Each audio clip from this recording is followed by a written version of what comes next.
여러분 안녕하십니까? EBS 초대석 정관용입니다. 숲과 나무가 우리에게 주는 혜택 정말 한두 가지가 아니죠.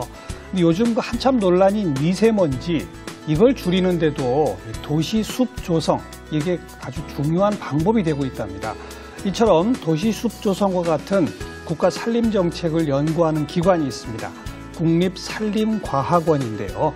요즘 이 남북관계 좋아지면서 북한과 남한 사이의 산림정책 교류도 아주 중요한 과제가 되고 있죠. 그래서 오늘 초대석 시간에 초대했습니다. 국립산림과학원 이창재 원장이세요. 어서 오십시오. 네, 안녕하십니까. 네. 방금 제가 우선 처음 시작할 때 말씀드린 것처럼 미세먼지 줄이는데 정말 나무가 또 숲이 그렇게 효과가 큽니까?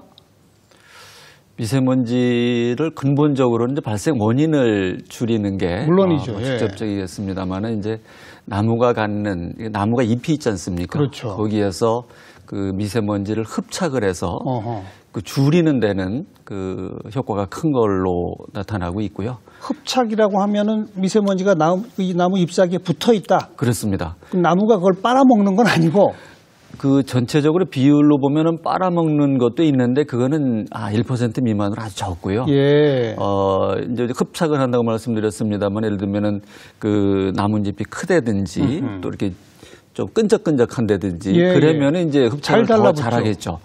그래서 수종별로 좀 그 미세먼지 줄이는 그 효과랄까요? 그게 좀 차이가 있습니다. 그런 게 좀 연구된 게 있나요? 예, 저희가 조사 측정한 걸로 보면은 나무 한 그루당 나이가 나무나이 한 40살 정도 된 거는 1년에 한 35.7g. 요가 이제 부피로 따지면은 그 에스프레소 조그만 잔 있지 않습니까? 커피 잔. 조그만 잔. 거기 한 잔 정도. 1년에 그 정도 저감을 하는 걸로 저희들이 조사된 바가 있습니다. 나무 한 그루가 에스프레소 한 잔. 나무가 많이 모여있는 숲이라면 그럼 우리나라 이제 서울 같은 경우에도 숲 가까이 있는 곳과 그렇지 않은 곳의 미세먼지 같은 게 좀 분석된 게 있겠죠? 그렇습니다. 저희가 이제 직접적으로 저희 국립산림과학원이 소재하고 있는 거가 홍릉 숲입니다. 그래서 서울에서 아주 좋은 녹지 지역이고요. 여기랑 그 저희 앞쪽에 있는 청량리역하고 그 비교를 해봤습니다. 그랬더니 그 미세먼지의 경우에는 한 26%, 초미세먼지는 한 41% 이상 그 낮은 것으로 이렇게 조사가 됐습니다. 초미세먼지가 진짜 걱정이라는데 그렇습니다. 41%면 거의 절반 가까이 줄여주는군요. 그렇습니다.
어떻게든 나무를 심어야 되겠네요.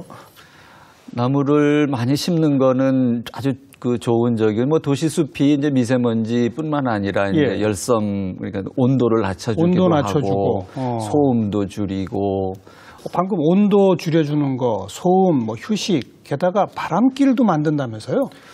그렇습니다. 원리는 이렇습니다. 이게 이제 도시에 이제 빌딩이나 이런 것들이 많으면은 그 바람길을 막거든요. 그러면 이제 거기에 그 미세먼지가 있으면 거기 정체돼 있겠죠. 요거가 좀 잘 되어 있는 그 도시를 말씀드리면 독일 슈투트가르트 시가 있는데 거기 이제 빌딩들이 있고 처음에는 이게 뭐 미세먼지 줄이려고 그러는 그 시도는 아니었답니다. 그런데 빌딩이 있고 그 주변에 이제 녹지를 만들고 그렇게 했는데 바람길이 형성되더라는 거죠. 그 원리는 이제 아까 말씀드렸듯이 그 온도를 낮춰주거든요. 이제 도시 숲이 많은 데는 온도가 그렇게 낮으니까 빌딩 있는 데는 온도가 높고. 올라지고 그러면 이제 그 상승 기류가 생겨서 맞아요. 그러면서 이쪽에 이제 온도가 낮아 있던 게 일로 가는 거죠. 숲 쪽의 바람이 빌딩 쪽으로 부는 거죠. 그렇습니다. 뭐 이렇게 해서 이제 바람길을 만든다고 그러고요. 이제 그 뒤로다가 그 바람길을 생각을 해서 녹지를 배치를 하고 또 빌딩도 좀 조절을 하고 또 한 가지는 거기는 이게 층고 제한 같은 것도 한답니다. 왜냐하면 이제 바람이 와서 불으면 이게 그 영어로 터뷸런스라고 비행기 타면 이게 그 난기류라고 그러죠. 맞아요. 난기류를 좀 생기게 하면 바람이 좀 더 분다는 거죠. 이런 거를 종합적으로 해서 이제 그 바람길 이런 원리를 좀 하고 있고 우리도 뭐 이런 데 대한 그 좀 더 많은 조사 또 이런 거를 어떻게 그 실제 실행에 옮길지 이런 정책적인 연구도 앞으로 더 해야지 됩니다. 바로 그런 연구들이 다 국립산림과학원에서 수행하는 연구들인 거죠. 내친 김에 미세먼지 얘기를 시작했으니까 숲과 나무가 우리에게 주는 혜택, 국립산림과학원이 정리한 거 보니까 무려 12가지더라고요. 좀 몇 가지 소개해 주세요. 어쨌든 이제 그 산림이 우리에게 주는 거는 이제 직접적인 거하고 간접적인 걸로 나눌 수 있을 것 같습니다. 직접적인 거는 이제 눈에 보이는 거죠. 그 목재, 또 뭐 그 열매 이런 거 많이 이제 수신류라고 그러면 열매, 그다음에 버섯, 산채 이런 거가 그 직접적인 거 또는 경제적인 그런 혜택이라고도 그러고요. 이제 그 말씀하신 이제 저희가 12가지 그거는 그 공익적 기능이라고 저희가 표현을 합니다만은 예를 들면 이렇습니다. 우리가 그 7, 80년대 산이 헐벗었을 적에는 홍수가 많이 났지 않습니까? 맞아요. 그때는 이제 비가 오면은 이제 일시에 그게 이제 쓸러 내려가거든요. 그때 무슨 이제 토사가 같이 내려갑니다. 또 나무를 심으면 이제 그 땅 속에 이렇게 조그만 틈이 생기거든요. 비가 오면 그 물로 글로 들어갑니다. 물을 저장하는 거죠. 그게 이제 수원 함양 그 과정에 이제 그 수질도 이렇게 정수가 되는 그런 기능도 좀 물이 하고요. 깨끗해지고.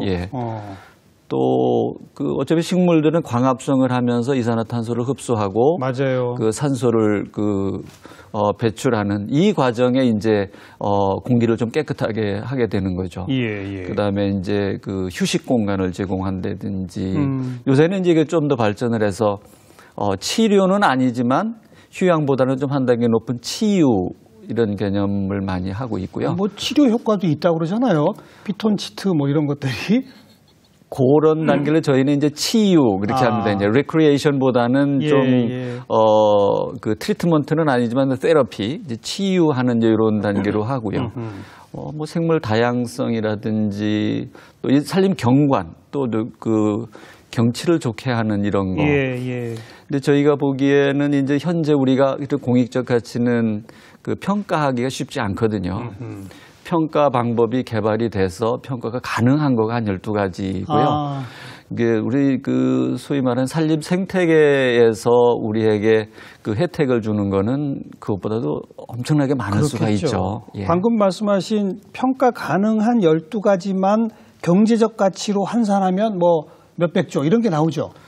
저희가 90년서부터 요거를 이제 평가를 해왔습니다. 그래서 되게 2년마다 합니다만은 한 2014년 기준으로 보니까 126조 원 이게 연간 생산 되는 겁니다. 연간 126조 원씩. 그래서 우리 인구수로 나누어 보니까 한 249만 원. 그래 되고 실제로 그 직접적인 혜택보다는 이거가 훨씬 크죠. GDP 대비 보니까 한 8.5% 정도 이렇게 그 혜택을 주는 걸로 평가가 되었습니다. 우리나라 1년 예산이 한 400조 정도 되는데 126조를 숲과 나무가 만들어준다. 뭐 금방 이해가 됩니다. 근데 좀 아까 이창재 원장께서 직접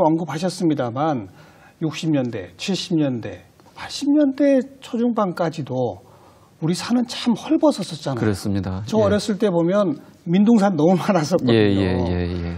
그 깜짝 놀랄 만큼 우리는 산림 녹화에 성공한 나라 아닙니까?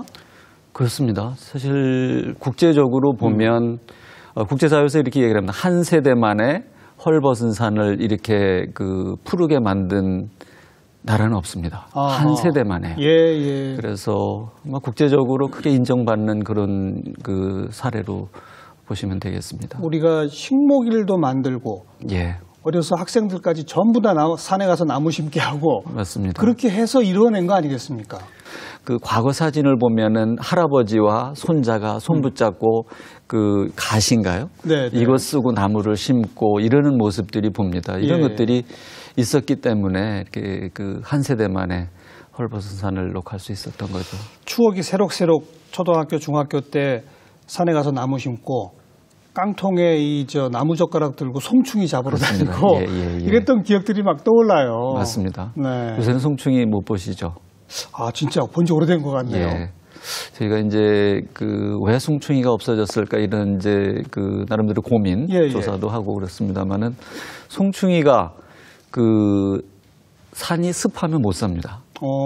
그 당시에는 산이 헐벗고 나무가 얼마 안 되니까 아주 건조했어요. 그래요. 그런 과정에 이제 송충이가 많이 있었던 건데 그때는 어쨌든 그 젓가락으로 많이 잡기도 하고 그 방제 작업도 많이 펼쳐고 하면서 자연의 힘도 상당히 컸었던 거죠. 그 나무를 심어서 푸르러지고 그 안에 이제 습도가 이렇게 그 형성이 되고 막 이렇게 하다 보니까 자연스럽게 엎어지고 그것도 여러 가지 그 복합적으로 그 작용을 해서 지금은 볼 수가 없습니다. 숲이 울창해지면 습도가 높아지고 자연적으로 송충이가 줄어들더라. 예, 그렇습니다. 그럼 그만큼 숲도 더 울창할수록 건강해지는 거네요. 그렇습니다. 울창할수록 건강하다고 보시면 되죠. 예. 우리 전체 국토 면적에 참 산이 많은 나라 아닙니까? 예. 산 그리고 숲의 어떤 전체 면적, 퍼센트 이런 것들도 좀 다 분석이 돼 있죠. 그렇습니다. 그 2015년 기준으로 우리 그 남한 면적이 1,000만 헥타입니다. 네. 그 중에서 한 630만 정도, 63%가 산림으로 구성이 되어 있습니다. 아마 이제 비율로 따지면 63%는 OECD 국가 중에 네 번째로 그 높은 수치고요. 높은 편이죠. 그 산림률이 63%라는 것은 상당히 높고 그 외국 사람들이 오히려 높게 평가를 하죠. 이런 산림률이 얼마냐 물었을 때 63%라고 그러면 아직도 그렇게 많냐 이런 얘기들을 하죠. 그 대도시 세계적으로 유명한 대도시들 가운데 그 대도시 바로 가까이 옆에 아니면 한 복판에 산이 있는 대도시 별로 없잖아요. 그렇습니다. 저도 외국을 다녀보면 서울 같은 데가 없어요. 맞습니다. 서울 말씀하시니까 우리 서울이 어쨌든 우리나라에서 도시와 밀도가 가장 높은 그런 그 지역인데 서울이 구가 25개더라고요. 질문 하나 드려도 될까요? 25개 중에 산이 없는 구가 몇 개나 있을 것 같습니까? 서울 25개, 그래도 한 대여섯 곳은 산이 없지 않나요? 종로구 종로구에는 북한산이 있나요? 중구 이런 데는 없을 것 같은데. 거긴 또 남산이 있군요. 그렇습니다. 저도 서울에 그 산이 없는 구가 꽤 있을 거다 생각을 했는데 영등포가 하나라네요. 그래요? 그래서 어찌됐든 그거가 좀 참 좋은 도시죠. 그 저희가 한 6만 정도 헥타 정도 되는 데고에 큰 산이 있고 큰 강이 있고 가까이에 이렇게 그 등산할 수 있는 산이 있고 이랬다는 것은 참 입지적으로도 참 훌륭한 도시 중에 하나라고 저도 보고 있습니다. 훌륭하고 그런데 이제 평지가 적다 보니까 평지 대비 인구 밀도는 좀 너무 높다. 이렇게 될 수도 있는 거죠. 그러니까 그 우리가 산림률이 높습니다마는 좀 우리가 이제 토지 이용하는 분들은 도시적 용도의 토지 이런 표현을 쓰더라고요. 말씀하신 대로 이제 그 건물을 짓고 그 학교를 짓고 이런 땅이 면적이 적다 보니까 그게 아까 이제 도시숲하고 연결시켜서 말씀드리면 녹지의 분포가 조금 불균등하다는 거죠. 강원도에는 녹지가 많지만 서울에는 또 산이 많지만 상대적으로 비율은 낮은 이런 거가 좀 앞으로 또 또 풀어야 될 숙제 중에 하나입니다. 그나마 그래도 60년대, 70년대 그 온 국민이 일치단결하고 정부가 또 앞장서서 그린벨트도 만들고 식목일도 하고 그런 성과로 한 세대 만에 세계 유일하게 숲을 복원한 나라 아니겠습니까? 그렇습니다. 지금 우리가 숲을 복원한 이 과정을 이 세계 기록문화유산으로 등재할 계획이 있으시다면서요? 예, 지금 저희 산림청 산림 분야의 이제 사단법인으로서 한국산림정책연구회라고 있어요. 거기에 주로 그 치산 녹화 과정에 참여했던 우리 주로 선배님들이 많이 그 회원으로 계시는데 그 우리 치산 녹화했던 그런 기록들을 수집을 해서 그 기록유산으로 그 등재를 하려고 준비를 하고 있습니다. 네. 아마 이거가 그 의미가 있는 것은 국제적으로 이 산림 복원이 아주 중요한 이슈거든요. 그렇죠. 그래서 우리가 한국이 했던 그런 사례들을 기록으로 모아서 그 다른 산림 복원을 하고자 하는 그런 나라에 그 주는 메시지가 있을 것 같습니다. 당연하죠. 그래서 그거를 지금 모으는 그런 작업을 하고 있고요. 네. 잘 돼서 이게 등재가 됐으면 좋겠습니다. 그 잘 모으기만 하면 당연히 등재될 것 같은데요. 아까 이 원장께서 전 세계 유일하다 그러셨잖아요. 한 세대 만에 복원한. 그러니까요. 아마 저희가 이제 과거에 오래된 그런 자료들을 좀 많이 그 모아야지 되고요. 특히 이제 이런 경우에는 국제사회에서 민간 쪽의 그 기록들을 좀 더 중시하거든요. 네. 정부 기록뿐만이 아니라 민간에 지금 보존되어 있는 거, 또 우리가 모르고 있는 거 이런 거를 좀 찾고 있는 작업을 하고 있고 그런 걸 이제 그 여러 민간 단체하고 협력을 해서 계속 수집을 하고 있습니다. 저 어렸을 때 송충이 잡던 사진이 있으면 그거 요긴하게 쓰겠는데요? 그렇습니다. 유용한 자료가 될 수 있습니다. 당장 이 자료 좀 잘 모아오면 북한한테 우선 보여줘야 될 것 같아요. 그렇습니다. 어쨌든 그 우리가 북한에서 산림 복구가 중요한 과제인데 그 복구에 지금 북한이 하는 거지만 우리가 했던 경험을 우리가 해보니까 이렇더라. 그런 유용한 메시지를 같이 전달해주고 그러면은 많은 도움이 될 거고요. 그 나무를 한번 심으면 그 결과가 나타나는 거는 수십 년이지 않습니까? 물론이죠. 시행착오가 없이 하는 거가 상당히 의미가 있기 때문에 특히 우리의 경험을 뭐 서로 이제 협력을 하면서 이렇게 논의를 해야 되겠습니다. 같이 공유를 하고 그랬다면 아주 의미 있는 적이 되겠습니다. 제가 몇 년 전에 그 연변 쪽에, 그러니까 압록강가에 중국에서 압록강 뭐 폭이 좁으니까 바로 건너편 북한 다 보이잖아요. 제가 거기 딱 서서 거의 막 눈물이 흘릴 정도로 가슴이 아팠던 게 고개를 들어서 북한 쪽 산을 보면 민둥산, 중국 쪽 산을 보면 푸른 산. 너무 대비가 되더라고요. 그렇습니다. 아, 저 지경이구나. 그 다 땔감으로 뗀 겁니까? 뭐 한 겁니까, 북한이? 산이 헐벗은 이제 근본적인 이제 땔감이 아주 중요하고요. 그 다음에는 이제 북한의 이 경우에 식량. 북한 개간하는군요, 산을. 그렇죠. 북한에서 산이 많이 헐벗기 시작한 것은 90년대서부터라고 합니다. 그때가 언제냐면 고난의 행군이 있고 막 그러던. 그렇죠.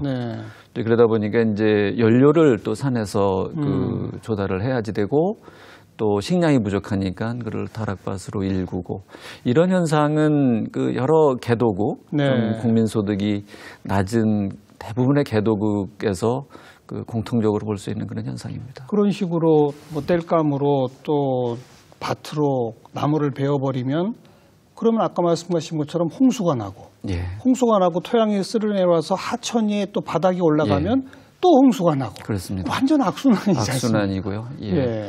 특히 북한에서 일어나는 홍수 통계를 보면은 90년대 중반서부터 거의 연례 행사로 이렇게 이루어집니다. 교수님 말씀하신 딱 그런 그 과정을 거치거든요. 혹시 북한의 그 산림 정도라든지 이런 걸 우리가 연구도 합니까? 저희가 그 북한 산림연구실이 있고요. 그런 말씀하신 우리 북한의 산림이 어느 정도 그 헐벗고 이런 거를 처음 한 거는 1996년 그때서부터 조사를 했고요. 어떻게 조사해요? 직접 가볼 수는 없잖아요. 직접 갈 수는 없고요. 현재 우리가 할 수 있는 거는 위성 영상이라든지 이제 간접적인 인공위성 사진으로 하고 이제 그걸로 나름대로 이제 정확도가 어느 정도까지는 확보를 할 수 있는데, 그렇죠. 예, 정확히 보이겠죠. 그렇습니다. 해마다 어떻게 변해가는지가. 뭐 그거 해보니까 2008년도 기준으로 북한은 이제 아까 말씀드린 산의 면적은 그 우리보다 더 많습니다. 높죠. 899만 헥타르. 그러니까 산지가 많죠, 거기가. 그렇습니다.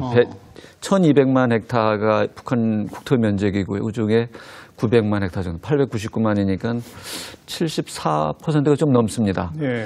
그 중에서 그 당시 2008년도에 한 284만, 그러니까 3분의 1 가까이 되죠. 32% 정도가 헐벗은 걸로 보고요. 그 뒤에는 이제 그 주요 지역, 이렇게 한번 모니터링을 해봤습니다. 예, 근데 어쨌든 그 전체적으로 주요 지역을 보니까 전체적으로도 많이 그 황폐지가 늘지는 않았지만, 다행이네요. 예, 그래도 계속 그 조금씩 그 늘고 줄지는 않은 걸로 보고, 그 북한도 이제 그 문제점을 인식을 하고, 예.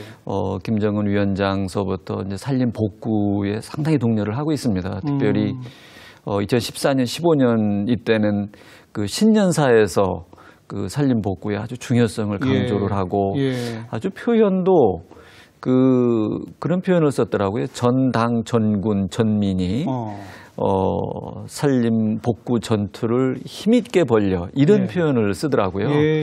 그래서 아마 이제 그 뒤로는 이제 아주 많이 그 황폐화가 심해지지는 않을 거라고 보고요. 근데 전체적으로 사회가 어렵기 때문에 그 바로 좋아지는 건 어려울 것 같고, 좀 장기적인 안목으로 이렇게 볼 필요가 있다고 봅니다. 그러니까